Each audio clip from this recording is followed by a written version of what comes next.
오늘도 재밌는 이야기를 들으러 방문해 주셔서 감사합니다.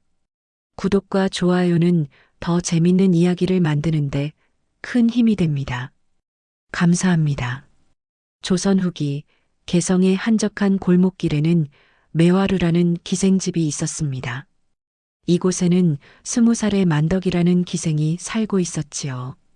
만덕이는 다른 기생들과는 달리 특별한 재능을 가지고 있었습니다. 만덕이가 어린 시절을 떠올려 보면 가슴이 아팠습니다. 부모님은 극심한 가난에 시달리다가 결국 어린 만덕이를 기생집 문 앞에 두고 사라져 버렸던 것입니다. 그때 만덕이는 겨우 7살이었지요. 매화루의 기생들은 울고 있는 어린 만덕이를 불쌍히 여겨 거두어 주었습니다. 부모님은 왜 나를 버리셨을까? 어린 만덕이는 밤마다 눈물을 흘리며 이런 생각을 했습니다. 하지만 시간이 흐르면서 만덕이는 다른 생각을 하게 되었습니다. 언젠가는 이 신분에서 벗어나 당당하게 살아보고 싶다. 이런 마음이 만덕이를 더욱 열심히 살게 만들었습니다. 만덕이는 총명했습니다. 글을 배우는 것은 물론이고 특히 언어에 뛰어난 재능을 보였지요. 청나라 상인들이 개성에 와서 장사를 할 때면 만덕이가 통역을 담당했습니다. 청나라 말을 유창하게 구사하는 만덕이를 보고 청나라 상인들도 깜짝 놀랐지요. 이 기생은 참으로 똑똑하구나. 청나라 상인들은 만덕이를 보며 감탄했습니다. 만덕이는 단순히 말만 잘하는 것이 아니었습니다. 상거래에 대한 감각도 남달랐지요. 청나라 상인들이 어떤 물건을 찾고 있는지, 어떤 가격에 거래하려고 하는지를 금방 알아차렸습니다. 그러던 어느 봄날이었습니다. 조선에서 가장 유명한 관상가인 김웅수가 매화루에 찾아왔습니다. 김웅수는 왕실과 고위 양반들의 관상을 봐주는 것으로 유명한 사람이었지요. 그날도 개성의 부유한 양반들이 김웅수를 찾아와 관상을 보고 있었습니다. 자네 이마가 넓고 귀가 두꺼우니 재물운이 좋을 것이네. 김웅수는 한 양반을 보며 말했습니다. 하지만 코끝이 좀 뾰족하니 돈을 모으는 것보다 쓰는 것을 조심해야겠네. 양반들은 김웅수의 말을 듣고 고개를 끄덕였습니다. 김웅수의 관상은 참으로 정확했거든요. 관상을 다 봐준 김웅수는 매화루를 나서려고 했습니다. 그런데 바로 그때였습니다. 문 앞에서 만덕이와 마주친 김웅수는 깜짝 놀라며 발걸음을 멈췄습니다. 만덕이의 얼굴을 자세히 들여다본 김웅수의 눈이 커졌지요. 이 기생의 관상이. 김웅수는 속으로 놀라고 있었습니다. 만덕이의 이마는 넓고 밝았으며 눈은 맑고 총명했습니다. 특히 코의 모양과 입술의 형태를 보니 보통 사람과는 차원이 다른 재물운을 가지고 있었던 것입니다. 잠깐 아가씨. 김웅수가 만덕이를 불렀습니다. 혹시 생년월일을 알 수 있겠나? 만덕이는 갑작스러운 질문에 당황했지만 정중하게 자신의 생년월일을 말했습니다. 김웅수는 잠시 생각한 후 놀라운 말을 했지요. 아가씨, 관상을 보니 엄청난 재물운을 가지고 있구려. 그런데 지금은 그 운이 막혀 있는 것 같네. 하지만 때가 되면 큰 부자가 될 상이야. 만덕이는 믿기지 않는다는 표정을 지었습니다. 자신은 기생일 뿐인데 무슨 큰 부자가 된다는 말인지 이해할 수 없었거든요. 김웅수는 계속 말을 이었습니다. 특히 아가씨의 상재운은 정말 놀라워. 장사에 천부적인 재능이 있어. 언젠가 큰 거상이 될 터이니 그때가 되거든 백성들을 위해 많은 선행을 베풀며 살게나. 이 말을 남긴 김웅수는 사라져버렸습니다. 만덕이는 한동안 그 자리에 서서 김웅수의 말을 되새겼습니다. 나에게 정말 그런 운이 있을까? 만덕이는 반신반의했지만 마음 한편으로는 희망이 생겼습니다. 어려서부터 가졌던 언젠가는 이 신분에서 벗어나고 싶다는 꿈이 혹시 현실이 될 수도 있겠다는 생각이 든 것이지요. 그 무렵 개성에서는 홍삼 무역이 크게 번창하고 있었습니다. 청나라에서 홍삼을 불로장생의 명약으로 여기며 높은 값을 치르고 사갔거든요. 특히 조선의 홍삼은 청나라 귀족들 사이에서 최고품으로 인정받고 있었습니다. 이 홍삼 무역으로 큰 부를 이룬 사람이 바로 이철영이었습니다. 이철영은 개성상단의 대방이라 불리는 최고 어른이었지요. 그는 성실하고 의리가 있어서 많은 사람들의 존경을 받고 있었습니다. 이철영은 종종 매화루에 와서 청나라 상인들을 대접했습니다. 중요한 거래를 성사시키기 위해서였지요. 그때마다 만덕이가 통역을 맡았습니다. 이철영은 만덕이의 총명함과 상제 능력을 눈여겨보고 있었습니다. 저 기생은 보통 사람이 아니야. 이철영은 속으로 생각했습니다. 저런 재능을 가진 사람이 기생으로만 살기에는 너무 아깝구나. 그러던 중 만덕이에게 큰 기회가 찾아왔습니다. 그것은 청나라 상인들의 음모를 우연히 듣게 된 사건이었지요. 이 일로 만덕이의 운명은 완전히 바뀌게 됩니다. 그날 저녁 매화루에는 평소보다 많은 청나라 상인들이 모여 있었습니다. 이철영이 청나라 대상단의 단주를 특별히 초청해서 성대한 연회를 베푼 것이었지요. 홍삼 거래의 앞날을 논의하기 위한 중요한 자리였습니다. 만덕이는 평소처럼 통역을 맡아 자리에 앉아 있었습니다. 연회가 무르익자 청나라 상인들은 술에 취해 목소리가 커졌지요. 그들은 조선 사람들이 자신들의 말을 알아듣지 못한다고 생각했습니다. 그런데 만덕이는 그들이 뒤에서 나누는 대화를 모두 듣고 있었습니다. 청나라 상인들은 서로 눈짓을 주고받으며 음흉한 계획을 세우고 있었던 것입니다. 이번 기회에 홍삼을 싼 값에 사들이자. 한 상인이 말했습니다. 그래, 우리가 모두 단합해서 홍삼 거래를 중단한다고 하면 조선 놈들이 당황할 것이야. 다른 상인이 맞장구 쳤습니다. 조선 상인들은 홍삼을 팔지 못하면 큰 손해를 보게 돼. 그때 우리가 나서서 아주 싼 값에 사주겠다고 하면 고마워하며 팔 것이야. 만덕이는 이 대화를 듣고 가슴이 뛰었습니다. 이런 음모를 그냥 두어서는 안 되겠어. 만덕이는 즉시 이철영에게 이 사실을 알려주어야 한다고 생각했습니다. 연회가 끝난 후 만덕이는 이철영을 조용한 곳으로 모셨습니다. 그리고 청나라 상인들의 음모를 자세히 말해주었지요. 대방어른, 청나라 상인들이 홍삼값을 떨어뜨리려고 음모를 꾸미고 있습니다. 만덕이가 말했습니다.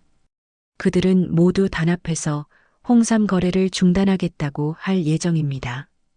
이철영은 이 말을 듣고 얼굴이 굳어졌습니다. 만약 청나라 상인들이 정말로 그런 짓을 한다면 개성상단은 큰 타격을 받을 것이었거든요. 홍삼을 팔지 못하면 막대한 손실이 생기고 상단에서 일하는 수많은 사람들이 어려워질 것이었습니다. 만덕아, 정말 확실한 일이냐? 이철영이 다시 한번 물었습니다. 네, 제가 직접 들었습니다. 그들은 내일 대방어른께 찾아와서 홍삼 거래를 중단하겠다고 말할 것입니다. 이철영은 며칠 동안 잠을 이루지 못했습니다. 어떻게 하면 이 위기를 극복할 수 있을지 고민에 고민을 거듭했지요. 하지만 마땅한 해결책이 떠오르지 않았습니다. 그때 만덕이가 이철영을 찾아왔습니다. 대방어른, 혹시 제가 한 가지 계책을 말씀드려도 될까요? 이철영은 지푸라기라도 잡는 심정으로 만덕이의 말을 들어보기로 했습니다. 어디 말해보거라. 만덕이는 조심스럽게 입을 열었습니다. 홍삼을 불태우시면 어떨까요? 뭐라고? 홍삼을 불태우라고? 이철영은 깜짝 놀랐습니다. 네, 청나라 상인들의 계략은 일시적인 것입니다. 그들도 결국은 홍삼을 사야 하거든요. 청나라 귀족들이 홍삼을 간절히 원하고 있으니까요. 만덕이는 계속 설명했습니다. 만약 대방님께서 홍삼을 모두 불태우겠다고 하시면 어떻게 될까요? 청나라 상인들은 홍삼을 아예 구할 수 없게 됩니다. 그러면 그들이 청나라로 돌아가서 귀족들에게 뭐라고 말하겠습니까? 이철영은 만덕이의 말을 듣고 눈이 번쩍 띄었습니다. 정말로 기발한 계책이었지요. 그렇다면 이철영이 말했습니다. 네, 그들은 꼬리를 내리고 오히려 더 비싼 값에 홍삼을 사갈 것입니다. 만덕이가 확신에 찬 목소리로 말했습니다. 이철영은 만덕이의 지혜에 깊이 감탄했습니다. 이런 계책을 어떻게 생각해낼 수 있을까? 다음 날 청나라 상인들이 예상대로 이철영을 찾아왔습니다. 그들은 계획대로 홍삼 거래를 중단하겠다고 말했지요. 이철영, 우리는 앞으로 홍삼을 사지 않기로 했소. 청나라 상인 단주가 거만하게 말했습니다. 그러자 이철영이 태연하게 대답했습니다. 그렇다면 나도 홍삼을 모두 불태워버리겠다. 뭐라고? 청나라 상인들은 깜짝 놀랐습니다. 이철영은 정말로 홍삼 창고로 가서 불을 지피기 시작했습니다. 귀중한 홍삼들이 활활 타오르기 시작했지요. 청나라 상인들은 얼굴이 하얗게 질렸습니다. 홍삼이 모두 불타버리면 자신들은 빈손으로 청나라로 돌아가야 했거든요. 청나라 귀족들에게 홍삼을 가져다 주지 못하면 큰 문제가 될 것이었습니다. 이철영 대방어른, 잠깐만 기다리시오. 청나라 상인 단주가 급하게 소리쳤습니다. 우리가 잘못했소. 홍삼을 불태우지 말아주시오. 그렇다면 어떻게 하겠다는 것이냐?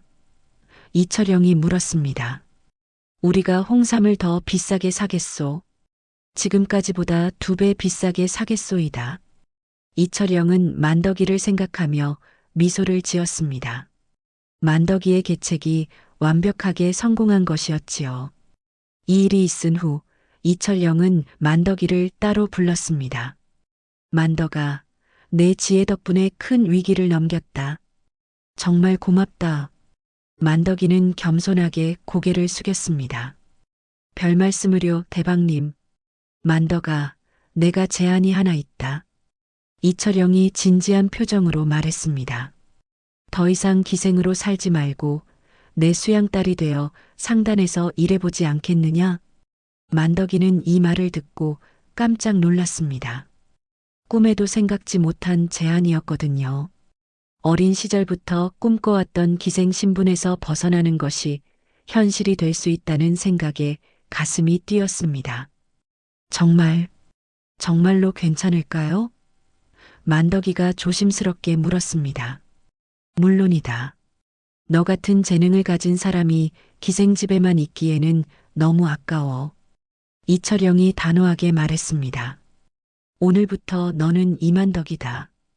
그렇게 만덕이는 이철영의 수양딸이 되어 개성상단에서 새로운 삶을 시작하게 되었습니다.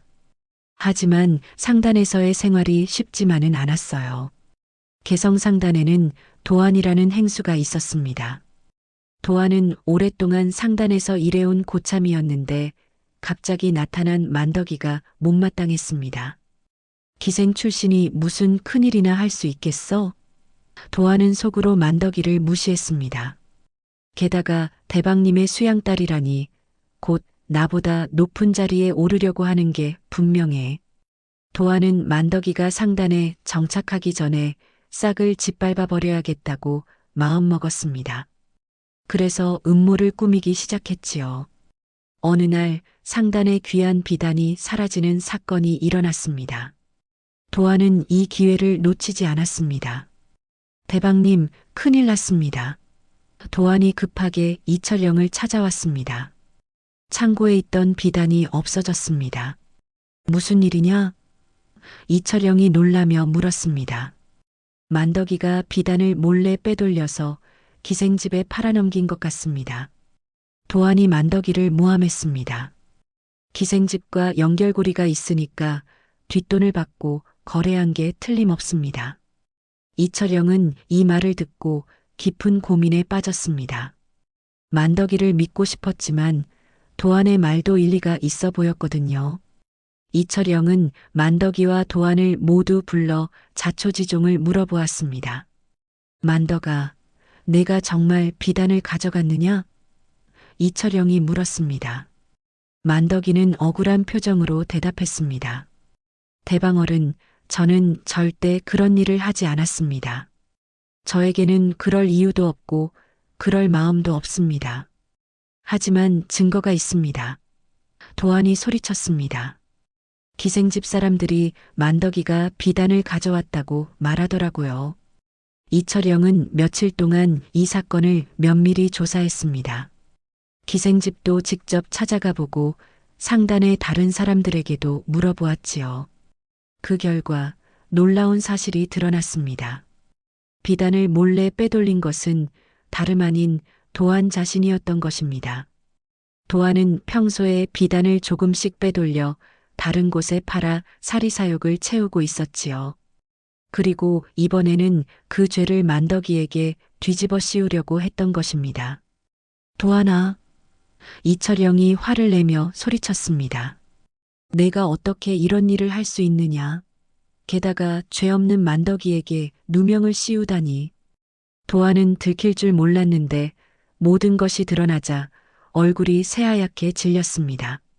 대방어른, 저는 당장 상단에서 나가거라.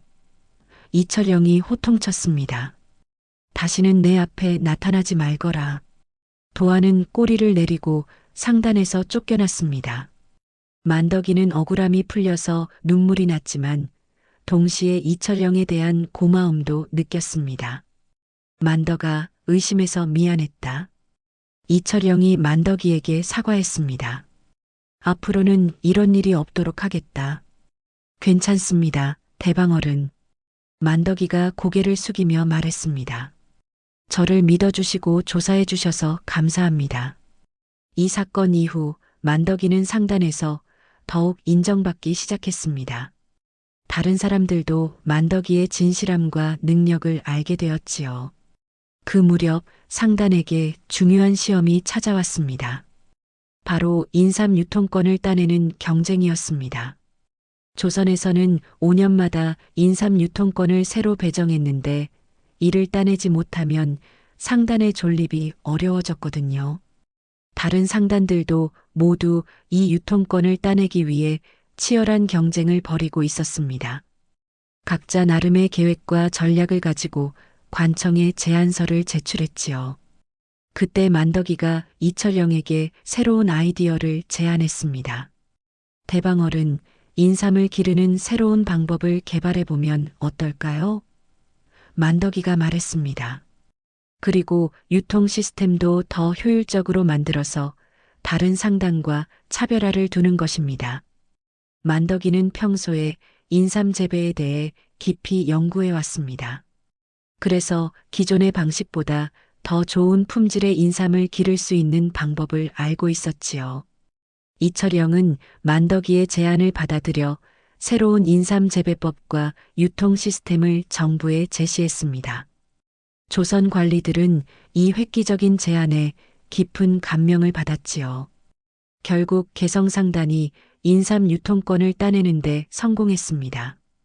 이는 전적으로 만덕이의 지혜 덕분이었지요. 만덕아, 이번에도 내 덕분이다. 이철영이 기뻐하며 말했습니다. 이제 너를 행수로 승진시키겠다. 만덕이는 드디어 상단에서 중요한 직책을 맡게 되었습니다. 기생에서 시작해서 행수까지 오른 것이었지요. 김응수 관상가의 말이 조금씩 현실이 되어가고 있었습니다. 행수가 된 만덕이는 더욱 뛰어난 상제 능력을 발휘하기 시작했습니다. 그녀는 항상 앞이를 내다보는 능력이 있었지요. 어느 날 만덕이는 청나라의 소식을 자세히 듣고 있었습니다. 청나라에서 큰 국가 행사가 열릴 예정이라는 소식이었지요. 청나라에서 국가 행사가 열리면 비단 수요가 크게 늘어날 것이야. 만덕이는 빠르게 계산했습니다. 지금 미리 비단을 대량으로 준비해두면 나중에 비싼 값에 팔 수 있을 거야. 만덕이는 즉시 이철영에게 이 아이디어를 제안했습니다. 대방님, 청나라에서 곧 큰 행사가 열린다고 합니다. 미리 비단을 대량으로 수입해두면 어떨까요? 이철영은 만덕이의 판단을 믿고 비단을 대량으로 수입했습니다. 과연 만덕이의 예상대로 청나라에서 비단 수요가 크게 늘어났고 개성상단은 비싼 값에 비단을 팔아 큰 이익을 남겼지요. 만덕아, 너의 안목은 정말 대단하다. 이철영이 감탄하며 말했습니다. 앞으로 상단 운영을 너에게 많이 맡겨야겠구나. 그런데 그 무렵 조선에 큰 문제가 생겼습니다. 청나라 상인들이 조선의 은을 대량으로 사들여가면서 조선의 은 부족 현상이 일어난 것이었지요. 은이 부족해지자 조선의 경제가 흔들리기 시작했습니다. 더 큰 문제는 청나라 상인들이 이를 이용해서 홍삼을 더 싼 값에 사려고 한다는 것이었습니다. 조선의 임금은 이 상황을 심각하게 여겨 이철영을 궁궐로 불러들였습니다. 이보시게 이대방, 지금 우리나라의 은이 모두 청나라로 빠져나가고 있네. 임금이 걱정스러운 표정으로 말했습니다. 이대로 가면 조선 경제가 무너질지도 모른다네. 어떻게 하면 좋겠는가? 이철영은 며칠 동안 깊은 고민에 빠졌습니다. 이 문제는 단순히 개성상단만의 문제가 아니라 나라 전체의 문제였거든요. 어떻게 해결해야 할지 답을 찾기 어려웠습니다. 그때 만덕이가 이철영을 찾아왔습니다. 대방어른, 혹시 은 대신 홍삼으로 결제를 하면 어떨까요? 홍삼으로 결제를 한다고? 이철영이 놀라며 물었습니다. 네, 청나라 상인들이 가장 원하는 것이 홍삼 아닙니까? 그렇다면 홍삼 자체를 화폐처럼 사용하는 것입니다. 만덕이가 설명했습니다.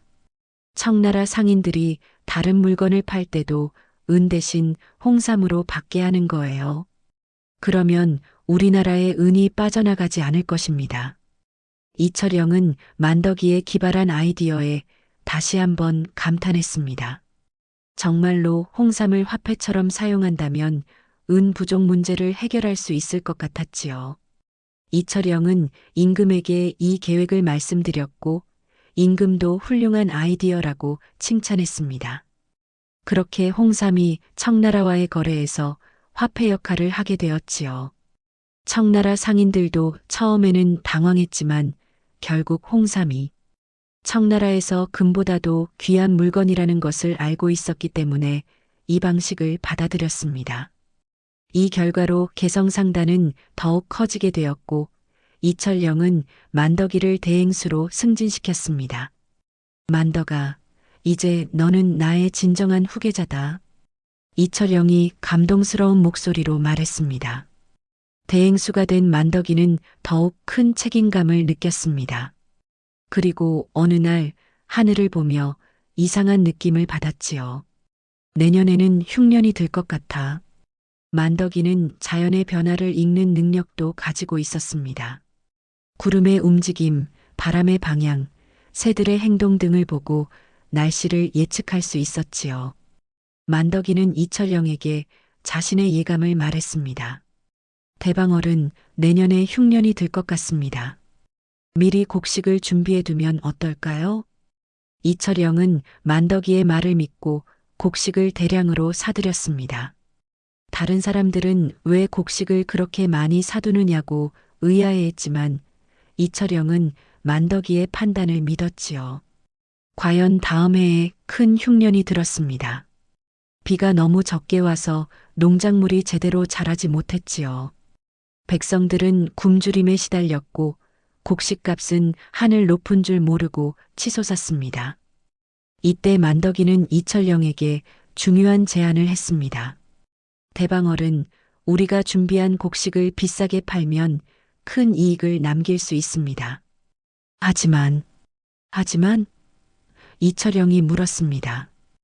굶주리는 백성들을 생각하면 마음이 아픕니다. 그냥 나누어 주면 어떨까요? 만덕이가 조심스럽게 말했습니다. 이철영은 잠시 생각했습니다. 상인으로서는 이익을 추구하는 것이 당연했지만 만덕이의 말도 옳았지요. 어려운 때에 백성들을 돕는 것이 진정한 상인의 도리라고 생각했습니다. 좋다, 만덕아. 우리가 준비한 곡식을 굶주리는 백성들에게 나누어 주자. 이철영이 결심했습니다. 개성상단은 곡식을 백성들에게 무료로 나누어 주었습니다. 굶주린 사람들은 눈물을 흘리며 고마워했지요. 이 소식은 금세 전국으로 퍼져나갔습니다. 임금도 이 소식을 들었습니다. 이철영과 만덕이는 참으로 훌륭한 상인들이구나. 임금이 감동하며 말했습니다. 이익만 추구하는 것이 아니라 백성들을 생각하는 마음을 가지고 있으니 진정한 거상이라 할 수 있겠다. 이 일로 개성상단은 백성들과 임금에게 큰 신뢰를 얻었습니다. 다음에 인삼무역 독점권을 따낼 때도 다른 상단들을 제치고 쉽게 선정되었지요. 그렇게 10년의 세월이 흘렀습니다. 이철영은 나이가 많아져 몸이 약해졌고 만덕이에게 상단의 모든 일을 맡기게 되었습니다. 어느 겨울날 이철영이 만덕이를 불렀습니다. 만덕아, 이제 내가 때가 다 된 것 같구나. 만덕이는 눈물을 흘리며 말했습니다. 대방어른, 그런 말씀 마세요. 만덕아, 너는 내가 만난 사람 중에 가장 훌륭한 상인이다. 이철영이 만덕이의 손을 잡으며 말했습니다. 나는 너를 기생집에서 발견한 것이 내 평생 가장 잘한 일이라고 생각한다. 대방어른 덕분에 제가 여기까지 올 수 있었습니다. 만덕이가 울먹이며 말했습니다. 앞으로 상단을 잘 이끌어 가거라. 그리고 언제나 백성들을 잊지 말고 많은 선행을 베풀며 살아가거라. 이철영의 마지막 당부였습니다. 며칠 후 이철영은 편안히 세상을 떠났습니다. 만덕이는 깊은 슬픔에 빠졌지만 이철영의 유지를 받들어 상단을 이끌어 나가기로 다짐했지요. 만덕이가 개성상단의 대방이 된 후 상단은 더욱 발전했습니다. 만덕이는 청나라와의 무역에서 큰 성공을 거두었고 조선 최고의 거상이 되었지요. 하지만 만덕이는 부와 명예에 취하지 않았습니다. 어린 시절 김응수 관상가가 당부한 말을 항상 기억하고 있었거든요. 큰 거상이 되거든 백성들에게 많이 베풀며 살라. 만덕이는 가난한 사람들을 위해 무료 급식소를 만들었습니다. 또한 아이들이 공부할 수 있는 서당도 세웠지요. 병든 사람들을 위한 약방도 운영했습니다. 특히 자신과 같은 처지의 기생들을 위해서도 많은 도움을 주었습니다. 기생에서 벗어나고 싶어하는 여인들에게 일자리를 제공하고 새로운 삶을 시작할 수 있도록 도왔지요. 이런 만덕이의 선행은 전국에 널리 알려졌습니다. 임금도 만덕이의 공덕을 높이 사서 특별한 칭호를 내렸습니다. 이만덕은 나라와 백성을 위하는 진정한 거상이다. 임금이 선언했습니다. 앞으로 의상이라는 칭호를 내린다. 의상이라는 것은 의로운 상인이라는 뜻이었습니다. 이는 상인에게 줄 수 있는 최고의 영예였지요. 만덕이는 이 소식을 듣고 깊은 감동에 빠졌습니다. 어린 시절 기생집 문 앞에 버려진 자신이 조선 최고의 상인이 되다니 꿈만 같았지요. 그날 밤 만덕이는 하늘을 바라보며 생각했습니다. 어머니, 아버지, 만약 하늘에서 보고 계신다면 저를 자랑스럽게 여기실까요? 가난 때문에 저를 버릴 수밖에 없었던 그 마음을 이제는 이해할 수 있어요. 그리고 저는 그 일을 원망하지 않습니다. 오히려 그 덕분에 더 큰 꿈을 갖고 열심히 살 수 있었으니까요. 또한 만덕이는 이철영을 생각했습니다. 대방어른, 저를 기생집에서 구해주시고 이렇게 훌륭한 사람으로 키워주셔서 감사합니다. 대방어른의 은혜를 잊지 않고 평생 백성들을 위해 살겠습니다. 그리고 김응수 관상가의 말도 떠올렸습니다. 정말로 선생님 말씀대로 되었네요. 큰 재물운을 타고났다고 하셨는데 그 운을 혼자만을 위해 쓰지 않고 많은 사람들과 나누며 살겠습니다. 만덕이는 그 후로도 오랫동안 개성상단을 이끌며 백성들을 위한 선행을 계속했습니다. 굶주린 사람들에게 음식을 나누어 주고 병든 사람들을 치료해 주고 배우지 못한 아이들에게 학문을 가르쳤지요. 만덕이의 명성은 조선을 넘어 청나라에까지 알려졌습니다. 청나라 상인들도 만덕이를 존경했고 조선에는 참으로 훌륭한 여상인이 있다고 칭찬했지요.